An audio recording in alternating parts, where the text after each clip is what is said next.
a career woman or a career man, it is hard with dating. We get a lot of people asking us, why are you single, or why don't you have someone in your life? I get questioned a lot about that. Like, do I want to be single? Do I want to be remarried? And things of that nature. And honestly, it's the type of question where you can't really just come off the top of your head and just answer. You have to really sit back and think about that question so that you can give people a very direct answer, because you want to be clear in this regard, because you got a lot of people out there, they really want to know. So whenever I'm asked that question, I do think about it.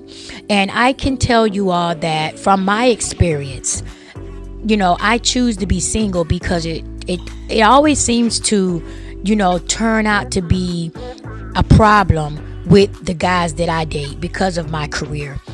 Because I'm out there and I come into contact with a lot of men.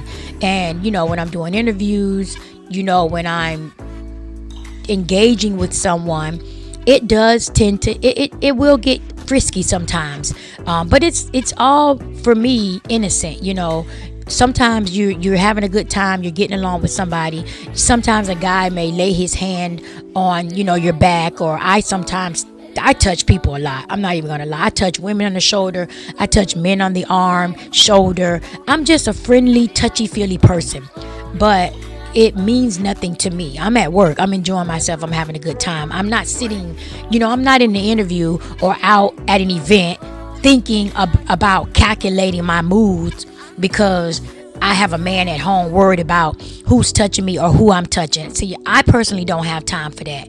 So in that regard, it's hard to find a mate who is secure within himself, because that's really where it all boils down to. You have to be secure within yourself, and you have to trust your mate. You have to love your mate enough to allow your mate to flourish in their career path without you assuming that something is always going on with the person that he or she is engaging in. And my thing is, my ex-husband said something to me a long time ago. This is like towards the end of our divorce, when we both knew that it was over.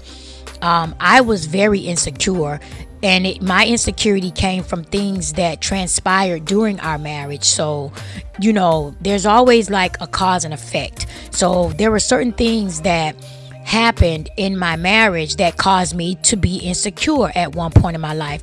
And I remember one time I was questioning him about something. It seems like he was messing with somebody, or some type of cheating going on. And rather than him defend himself or deny the accusations or claims, or even give me a response, give me the type of response that I was looking for, he said, just blurted it out. And I don't even know if he thought about it before he said it, but it came out. And he said, why are you always trying to control something that you have no control over? And those words resonated with me, and I held on to those words. That was a turning point in my life where I realized that statement was true. It's like I'm trying to control him, trying to keep him from being with somebody else, or looking at somebody else, or having an interest in somebody else, when really that is completely out of my control. I cannot do anything about that, because I'm not with him 24 hours a day.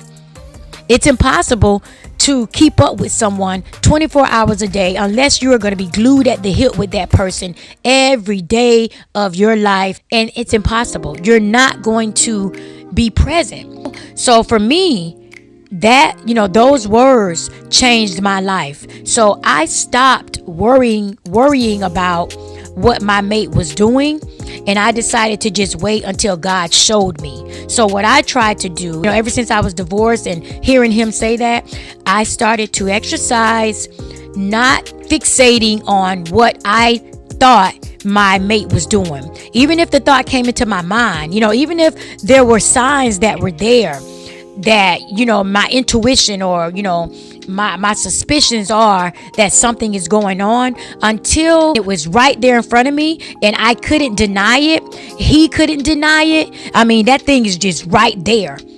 I decided to go on with my life and live my life as though he wasn't doing anything, until it was put right in my face and God said, there you go. Here you go. You can't deny it. He can't deny it. This is what it is. Here is the elephant in the room. It's right here. And so that's how I try to live my life. But, we're human. You still tend to fall into the insecurity realm of things. But I personally try not to do that, because once you start doing that, it goes quickly into insanity. You'll lose your mind. So I wouldn't advise anyone to even fixate on what their thoughts are, because we run rampant. Sometimes we can run rampant with our thoughts, and sometimes we could be thinking something and it is absolutely not what we're thinking, right? Because I always say nothing is what it seems. You know how powerful the mind is. So your mind will have you thinking something is going on when something probably isn't even half as what you think it is. A lot of us, we try to get with ordinary career people. Don't really want to date somebody in the industry. Like, I for a long time didn't want to date a rapper, didn't want to date an athlete. I just didn't want to date somebody in the industry. I wanted a average guy. I wanted somebody who worked the regular 9 to 5, maybe worked for the city, maybe worked at the clerk's office. Just somebody that was opposite of me is what I looked for.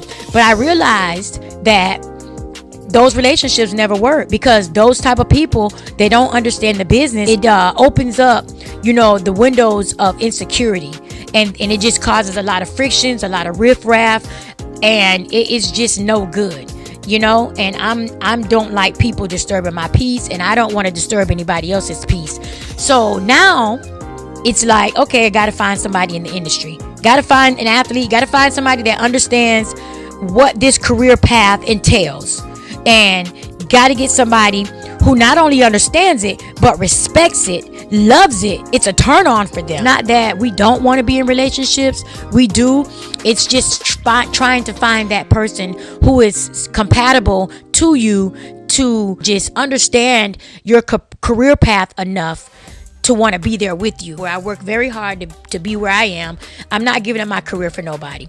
So either you're going to come into my life, get with the program, be okay with it, be secure within yourself, know that I'm with you, I chose you, and that's what it is, or you're going to have to find you an ordinary woman. You're going to have to find you someone who's not in the industry to be with you, because I'm not the one for you. Especially if you can't handle what comes with my career path. When you're in Hollywood and you're out there interviewing celebrities and you're dealing with a lot of people, you come in contact with people who are attracted to you. You come into contact with people who are going to try to get you in bed. You come into contact with people who are going to try to proposition you to be with you, whether it's just to sleep with you or whether they're trying to take you from your mate. Those are the things that come with this industry and with this lifestyle. But you have to be secure within yourself, and you got to know your mate.